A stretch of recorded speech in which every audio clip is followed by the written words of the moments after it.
Halo Rek, Assalamualaikum. Ketemu lagi dengan Rinda di channel Arek Surabaya nang Belgia. Di vlog kali ini aku akan ngebahas tentang self funding studi, yakni belajar di luar negeri yang dibiayai dengan biaya pribadi tanpa melalui scholarship. Jadi ternyata nggak semua orang kuliah di sini, orang Indonesia maksudku, yang kuliah di sini itu dibiayai oleh beasiswa baik dari pemerintah Belgia ataupun pemerintah Indonesia. Ada beberapa orang juga yang datang ke sini dengan biaya pribadi. Dan tentunya aku nggak sendiri, aku akan ngobrol-ngobrol banyak dengan temanku yang memang belajar di sini dengan biaya pribadi. Kira-kira mahal, murah, atau setara dengan di Indonesia? Stay tune di channel ini, jangan kemana-mana. Jangan lupa klik like dan subscribe.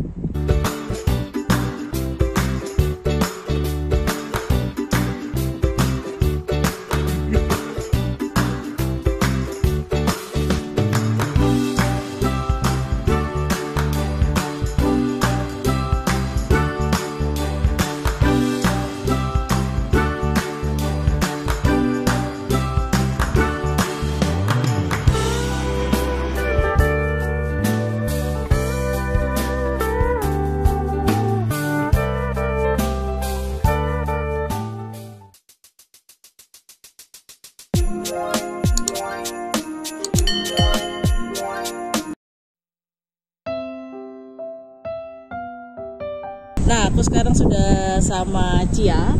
Cia ini student master degree di Ghent University. Kalau boleh tahu, Cia, student di jurusan apa? Aku food technology. Jadi itu gabungan, Mbak, antara di Ghent University sama KU Leuven. Berarti dua universitas itu? Dua universitas. Terus apa? Kuliahnya juga di dua universitas di waktu bersamaan atau ada bedanya gitu? Jadi untuk tahun pertama itu aku 6 semester di Ghent dulu. Jadi kita permulaan ada courses yang di Ghent, terus habis itu semester kedua baru kita pindah full courses di Leuven. Nah, tahun kedua kita bisa milih mau jurusan yang di KU Leuven atau jurusan yang di Ghent University. Tapi ada mata kuliah pilihan yang kita bisa pilih gitu. Jadi sekarang Cia lagi di semester berapa? Aku sekarang semester ketiga. Udah mau lulus. Jadi Amin. Di sini master degree berapa tahun? 2 tahun kalau nggak salah ya? Iya, normalnya 4 semester. 4 semester. Meskipun ada beberapa program yang 1 tahun ya kalau nggak salah. Ada beberapa program yang 1 tahun. Jadi sistemnya university di sini kan kalau misalnya 1 tahun itu harus bisa accomplish 60 kredit. Oh, ada kredit SKS maksudnya ya? Benar. Nah, kalau misalnya 2 tahun harus bisa accomplish at least 120 kredit. Jadi di tahun pertama 60, di tahun kedua 60. Dan seperti yang aku udah bilang di introduction tadi, kalau Cia ini merupakan mahasiswa self funding di University of Ghent. Oh, 2 ya? Di KU Leuven sama University of Ghent. Nah, kok kepikiran bisa sekolah di Belgia tuh, jauh-jauh dari Indonesia? Padahal posisi self funding biasanya orang scholarship baru memanfaatkan ke luar negeri. Kalau Cia kenapa sampai kepikiran ke Belgia? Jadi kalau waktu aku SMA itu kan aku kepikiran pengen sekolah di luar negeri. Iya. Terus waktu S1 ngelihat temen ada yang kuliah ke Belanda. Kayaknya menarik nih kuliah ke Belanda. Terus mungkin kesempatannya di S2. Tapi begitu ngelihat harganya fantastis ya. Kalau ininya tuition fee-nya Belanda. Jadi kalau untuk self funding Belgia atau waktu itu aku comparisonnya sama Hong Kong University. Hong Kong, ya. Cuman waktu itu kan lagi deket sama orang dan orangnya di Eropa. Iya. Jadi itu juga salah satu Ah, motivasinya. oke. Tapi nggak fully 100% motivasinya karena orang itu. Iya. Jadi memang sudah bandingin beberapa negara, beberapa universitas, terus akhirnya jatuh pilihannya di Belgia. Ya kan ada pemberatnya ya, Mbak. Walaupun ujung-ujungnya ditinggalin. Iya, ternyata memang gejalanya memang seperti itu. Benar. Biar bisa ketemu Mbak Rinda.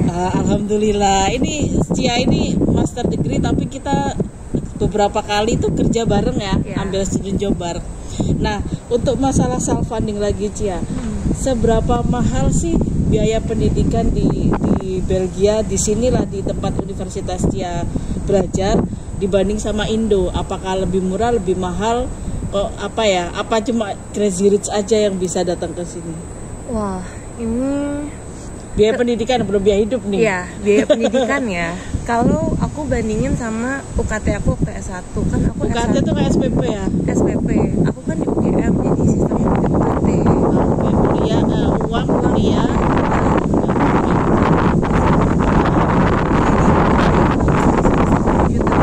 Satu semester 2 juta, berarti setahunnya 14 juta. Karena program gabungan dan induk university-nya itu KU Leuven, jadi ikut tarif yang dikenakan KU Leuven.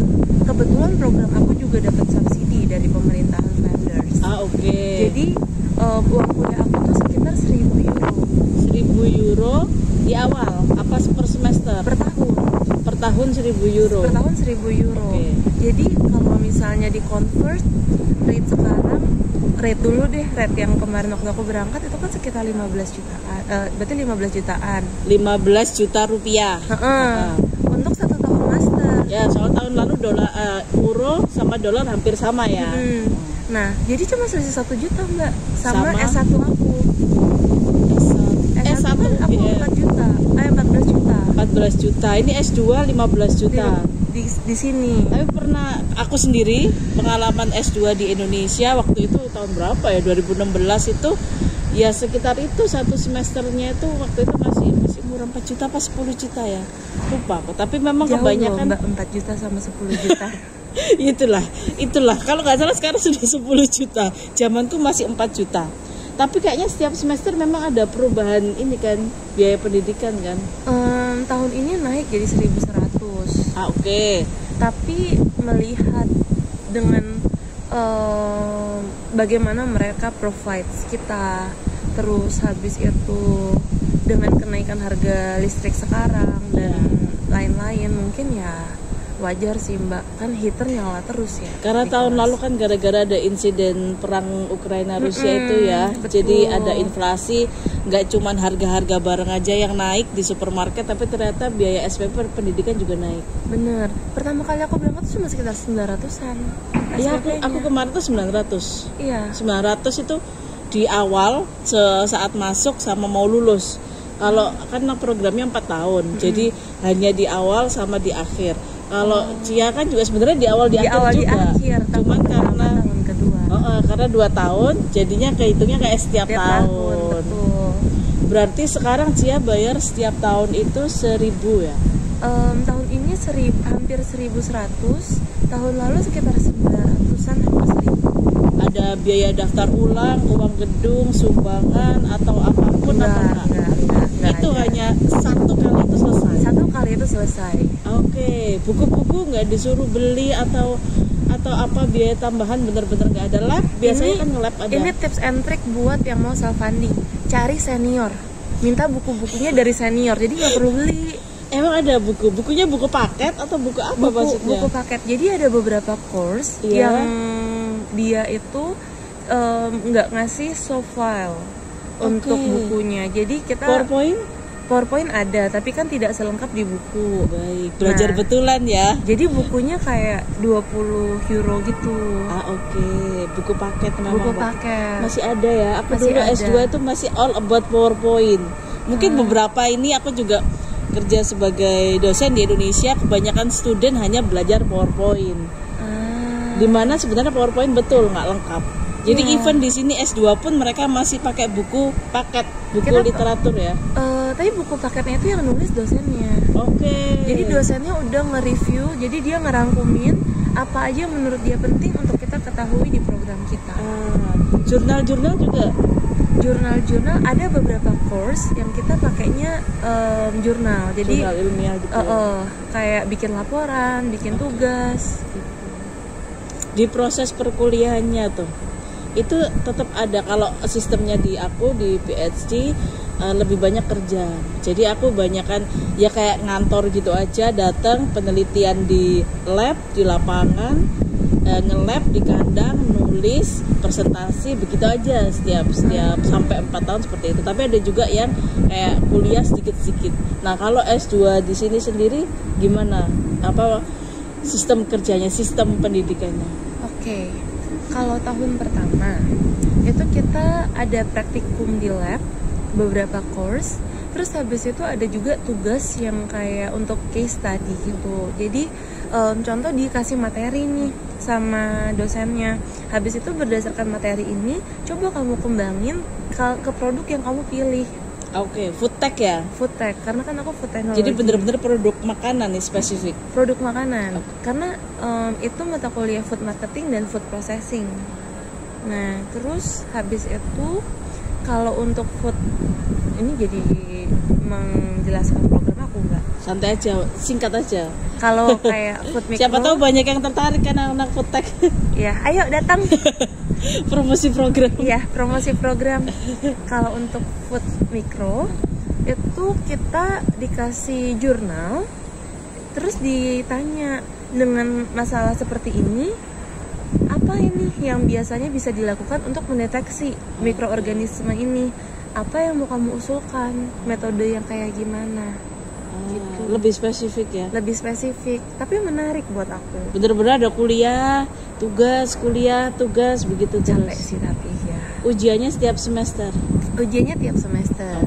Nggak Ada setiap selesai bab ujian, bukan ulangan harian, Mbak. Ulangan harian itu melelahkan loh ya kalau kita banyak-banyak ujian. Mending ulangan harian. Soalnya sedikit Soalnya materinya. sedikit-sedikit. Kalau di akhir Semuanya harus dipelajari. semuanya harus dipelajarin, tapi yang keluar cuma 5. Iya, congratulations ya. Jadi belajarnya harus betul-betul kuat ya. Nah, kita flashback ke belakang lagi. Tadi kan di situ kuliahnya sebenarnya kalau aku bandingin sama S2 di Indonesia hampir sama ya. Ada kuliah, ada tugas, ada paper juga ya, dan ujiannya di akhir semester. Nah, kalau untuk pendaftarannya nih, cara Cia bisa daftar ke sini ribet apa enggak? Soalnya kebanyakan beberapa universitas menerapkan kita harus dapat supervisor dulu baru kita bisa S2 di sini. Ataukah di sini sama dengan kayak daftar S1, tinggal daftar, ada application form, daftar, kemudian dicarikan supervisor, kuliah, atau gimana aja pengalaman? Kalau di Gen University dan KU Leuven sendiri cukup gampang sih. Karena kalau di sini itu dia kita baru menentukan supervisornya siapa di tahun kedua.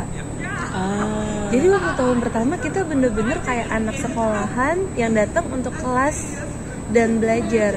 Jadi kayak S1 ya? Kayak S1.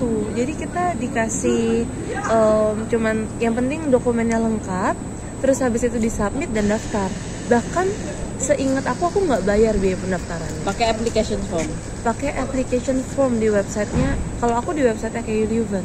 Nggak pakai beli borang atau nggak pakai ada biaya application form? Nggak ada application fee. Mungkin ada beberapa jurusan yang harus bayar application. Cuma case aku nggak perlu bayar. Soalnya memang ada di beberapa universitas waktu aku daftar S2 itu mereka buat daftar aja bayar beberapa euro ya. Wah. Ratusan ya bukan? Iya. Dan ya karena aku pengalaman daftar beberapa university bersamaan waktu itu. Dan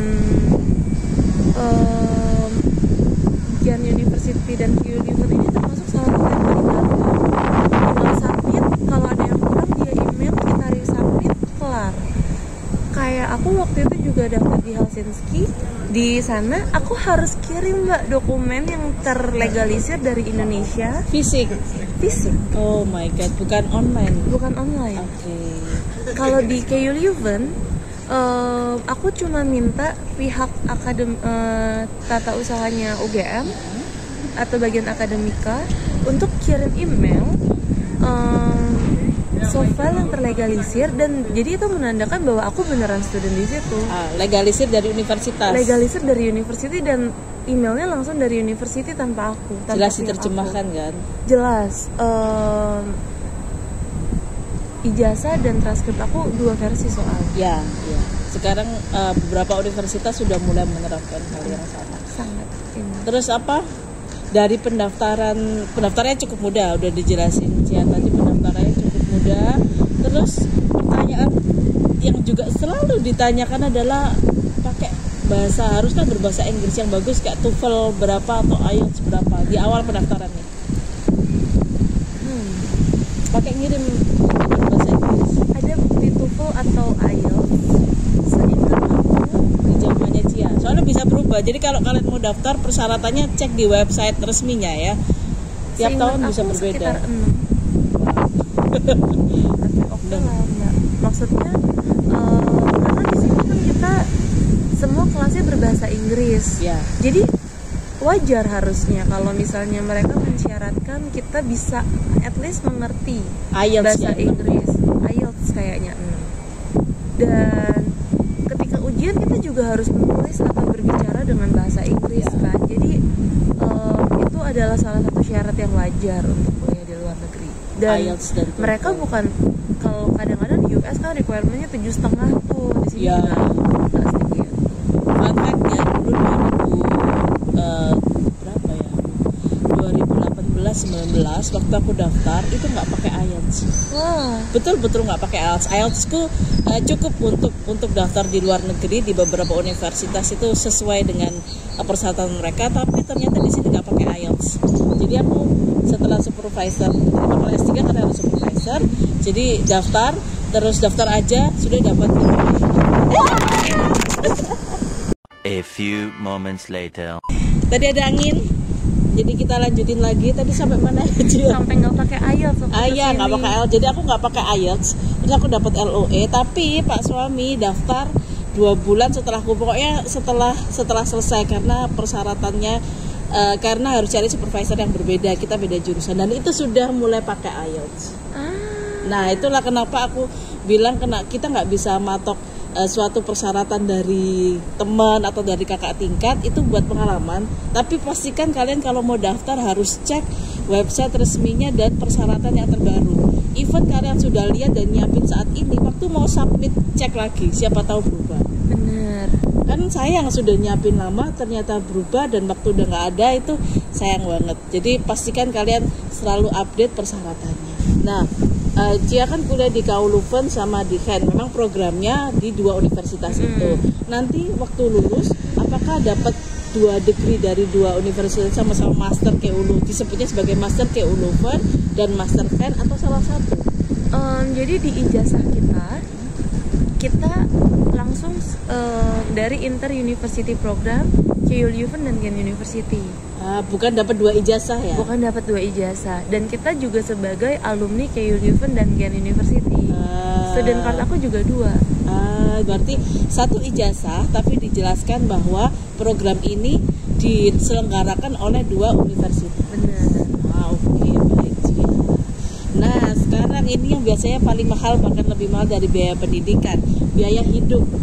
Ini notice dulu ya, soalnya memang di sini orang hidup di sini student berbagai macam funding. Ada yang kerja di sini, ada yang funding dari Ghent, ada funding dari Indonesia, ada funding dari Belgia.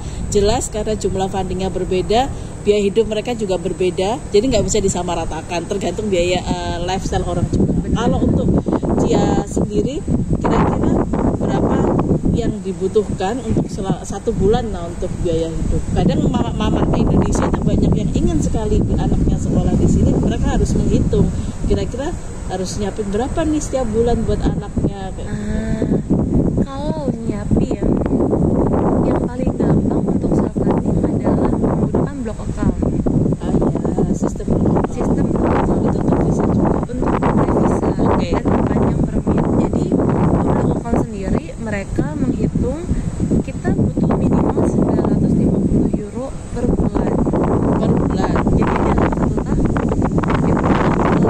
kita bayarnya 11.400 ditambah 100 untuk biaya block account-nya.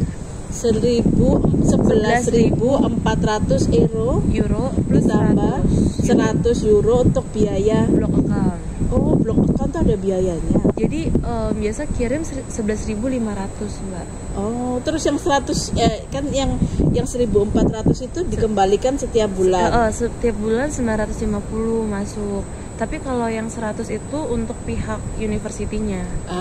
Biaya untuk Bikin, pembuatan block account.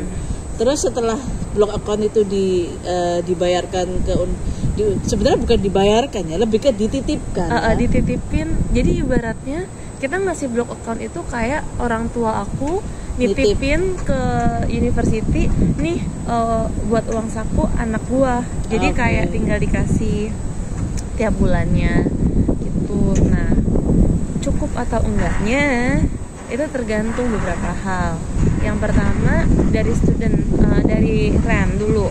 Housing itu Kos-kosan ya. Itu karena bisa nyampe 50% dari 950 ini. Ya, komponen termahal kuliah di Belgia adalah kos-kosan. Kos-kosannya di sini case aku kamar mandi luar, dapur di luar, jadi di dalam cuman kamar dan ada satu wastafel, itu 400 euro. Tapi itu sebenarnya termasuk murah karena electricity semua included. Wifi juga. Wifi, aku harus menyediakan router, tapi mereka menyediakan wifi. Router itu ini kan yang pemancar. Tapi wifi-nya nggak bayar, cuma beli routernya. Cuma beli routernya aja. Kebetulan di Leuven housing aku juga nggak pakai router. Harus pakai router. Jadi aku udah punya. Terus ya itu sih yang paling mahal. Air juga nggak bayar. Ya di sini kan komponen pembayaran biasanya electricity, gas and water. Jadi kalau kos-kosan seperti agak miring, seperti di aku jelasin di vlog sebelumnya itu, pastikan kalian bisa ngedapetin yang all in kayak gitu ya, daripada bayar tambahan lagi, kecuali kalau rumah atau apartemen itu biasanya beda lagi. Terus berarti kalau ada yang pengen sekolah di sini self funding, nyiapin biayanya tuh bukan lagi per bulan ya, bukan lagi kayak ngirimi bulanan ke anak gitu, enggak, harus minimal setahun karena berhubungan dengan visa. Iya. Sebenarnya ada juga cara lain, yaitu dengan sponsorship yang menunjukkan orang tuanya mampu nih untuk mengcover. Itu mungkin lebih nyaman karena ngirimnya kan bulanan. Ngirimnya bulanan kalau sponsorship. Karena sponsorship itu dia cuma ngelihat di awal ini orang tuanya mampu, terus habis itu sponsornya mampu, terus habis itu ngirimin bulanannya kan cuma interaksi sama personal. Jadi kayak nggak lewat universitas. Jadi dikirimin berapapun ya tinggal ngelihat nih cukup atau enggak gitu sih Mbak. Tapi memang ada beberapa kayak diaspora atau orang-orang yang tinggal di Belgia itu jadi sponsorship buat student ya. S3, tapi itu ya karena mereka berbaik hati kan, karena urusan visa di sini harus ada garansi letter. Bisa dari garansi letternya itu, dalam hal ini kalau aku dari garansi letter scholarship, ada juga garansi letter dari surat blog account atau surat sponsorship itu. Sponsorship itu tadi. Cuman aku nggak tahu detailnya kalau yang sponsorship. Karena salah satu yang kita kan nggak semua orang mungkin bisa memprediksi, termasuk aku, kurs euro ini bakal kemana nih. Kayak aku yang waktu tahun lalu datang itu lagi pas murah-murahnya Mbak. Iya. Kurs euro. Soalnya lagi perang-perangnya. Iya, lagi awal-awalnya perang. Sekarang kan udah naik lagi nih. Jadi kayak kalau misalnya sekaligus dikirim waktu kemarin, itu jadinya kayak waktu euronya naik, wah lumayan nih naik. Sekarang sudah 16-an sih. Iya. Tapi itu pun masih fluktuatif kok, masih fluktuatif. Nah, kalau self funding kayak gini kan nggak semua orang punya biaya seperti itu. Kadang memang ada bahkan yang kayak mengumpulkan modal dulu ataukah dia meminjam dulu sehingga bisa buat blog account itu untuk persyaratan visa. Di sini sendiri tuh bisa kerja atau enggak cianya gitu? Kalau student itu bisa kerja dengan 20 jam per minggu maksimal. Sekarang sudah enggak? Sekarang persyaratannya 1 tahun 675 jam. Ya, itu jadi per tahun. Itu awal Cia datang persyaratannya begitu. Aku ingat aku dulu juga kayak gitu, ada 20 jam per minggu. Kemudian tidak boleh bekerja kayak 3 hari berturut-turut atau 2 hari berturut-turut. Oh ya? Iya, ternyata setelah itu setahun berikutnya aku juga baru tahu, dikasih tahu temanku, nih ternyata kita tahun ini 500 jam bolehnya kerja. Nah, yang itu tahun lalu, yang tahun sekarang 675 jam per year. Tapi aku baru tahu kalau self funding itu juga di kartu ID card-nya itu juga ditulis boleh bekerja ya? Boleh. Jadi di ID card-nya itu ada tulisannya boleh kerja. Terus ya lumayan sih Mbak untuk nambah-nambah karena 950 euro itu dengan rent aku yang segitu untuk biaya makan. Jadi kita harus pertimbangkan biaya makan, biaya transportasi, biaya seluler data. Ya. Itu pas. Jadi segitu tuh bukan berarti mewah ya? Enggak, itu nggak mewah. Aku harus masak sendiri, ya bisa lah makan di restoran. Ya. Tapi paling setiap hari. nggak setiap hari, 2 kali seminggu. Salah, 1 kali dalam 2 minggu.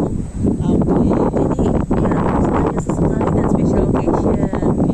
Nah, seandainya nih udah di Eropa pengen jalan-jalan dan lain-lain itu nggak cukup. Jadi kalau mau play hard juga work hard, juga cari kerjaan. Juga cari kerjaan untuk nambah-nambah. Selama kalian kepengen mau bisa cari kerja di sini, kerja sampingan, karena memang self funding ternyata ID card-nya dituliskan boleh bekerja oleh pemerintah Belgia, boleh bekerja. Terakhir nih, suka dukanya kalau self funding gimana? Ataukah suka-suka aja? Mungkin kalau misalnya beasiswa itu kan responsibility-nya sama pemberi beasiswa. Berarti aku responsibility-nya ke orang tua aku sebagai sponsor aku untuk kuliah ke sini kan. Jadi ketika kurang perform, ketika ada masalah, itu ada perasaan kecewa bukan hanya ke diri sendiri tapi takut mengecewakan yang memberi sponsor. Untuk harus tanggung jawab ya? Harus tanggung jawab, belajar tanggung jawab. Untuk sukanya banyak sih Mbak sukanya. Nggak ada ikatan dinas. Oh ya, nggak ada ikatan dinas. Nggak harus kembali ke Indonesia. Tapi kan nggak semua beasiswa ada ikatan dinasnya ya, juga betul, kan. Betul. Ya cuman mungkin sukanya lebih ke ya balik lagi ya, responsibility-nya cuman ke pemberi biaya. Jadi aku ya cuman ke orang tua aku, kayak aku bagaimanapun kan aku ya kayak tadi nggak ada ikatan dinas, nggak perlu memikirkan tentang nanti kalau misalnya harus balik ke Indo bagaimana. Tapi tanggung jawab ke orang tua pun itu juga. Tapi tanggung jawab yang besar. Iya benar. Gitu. Iya sih. Oh ada lagi dukanya. Teman-teman langsung aja ya sedih. Iya sedih. Teman-teman aku di sini kan banyak yang beasiswa ya. Ya. Jadi ketika ketemu temen yang self funding, sama-sama self funding, jadi sama-sama mengerti. Tapi kan kalau di sini beda. Tapi so far dengan jumlah yang diperlukan tuh survive. Buktinya aku sampai sekarang masih. Ternyata nggak jadi terakhir, ada yang terlewat. Perlu sertifikat bahasa Belanda apa enggak? Oh, kalau programnya bahasa Inggris nggak perlu. Jadi nggak usah khawatir nggak bisa bahasa Belanda ataupun nggak perlu sertifikat bahasa Belanda, sertifikat bahasa Inggris tadi udah cukup. Cukup, lebih dari cukup. Untuk penutup nih beneran nih penutup. Tips and trick kalau teman-teman pengen ke sini, adakah yang mau dibagi dari Cia? Untuk berangkatnya atau untuk sama tinggal di sini? Untuk kalau dia mau self funding, berapa orang juga udah malas ribet atau sudah mengumpulkan dana, karena beasiswa di Indonesia sekarang tuh persaingannya juga besar sekali. Aku pun pengalaman berkali-kali daftar nggak diterima di Indonesia. Bisa jadi teman-teman ada yang mulai melirik kayaknya self funding oke nih. Untuk self funding, jadi di sini tuh ada beberapa trik sih Mbak. Kayak seandainya kalian masih muda, kayak aku dan teman-teman itu sangat memanfaatkan youth programnya dari Flanders. Jadi kayak kita kalau naik kereta youth ticket, harga tiketnya jauh lebih murah daripada tiket normal contohnya. Sampai umur 26. Sampai umur 26. Ya, di sini reduksi tiket sampai umur 26. Beda negara beda peraturan. Terus kayak Interrail juga murah. Jadi Interrail itu tiket untuk jalan-jalan keliling Eropa. Oh ya? Hanya untuk anak muda aku enggak. Jadi mumpung kita masih muda, ayo manfaatkan kesempatan ini. Ternyata ada benefitnya juga. Ada benefitnya juga. Terus acara misalnya kayak aku sering ikut acara di KBRI, jadi bisa bungkus makanan, bisa untuk makan 2 hari. Itu triks. Atau kerja di restoran. Beberapa restoran Itu juga masih menyediakan makanan, nggak semua, ada juga yang dia hanya after service-nya minum aja.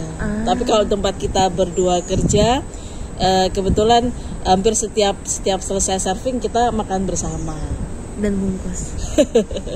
Jadi itu aja Kak Eja ya. Semoga teman-teman bisa mengambil manfaatnya. Kalau kalian mau self funding, ternyata kesimpulannya nggak semahal yang dibayangkan, nggak semahal negara-negara Eropa yang lainnya. Di Belgia cukup terjangkau. Mungkin komponen biaya hidup yang perlu disiapkan lebih matang. Jadi ada lagi yang mau disampaikan? Nah itu aja sih. Kalau gitu kayaknya sampai di sini dulu vlog kita. Terima kasih banyak ya, sukses studinya, lulus. Amin. Dan berkat Amin. untuk teman-teman yang ada di sana, selalu semangat, jaga kesehatan. Terima kasih. Assalamualaikum warahmatullahi wabarakatuh. Dadah.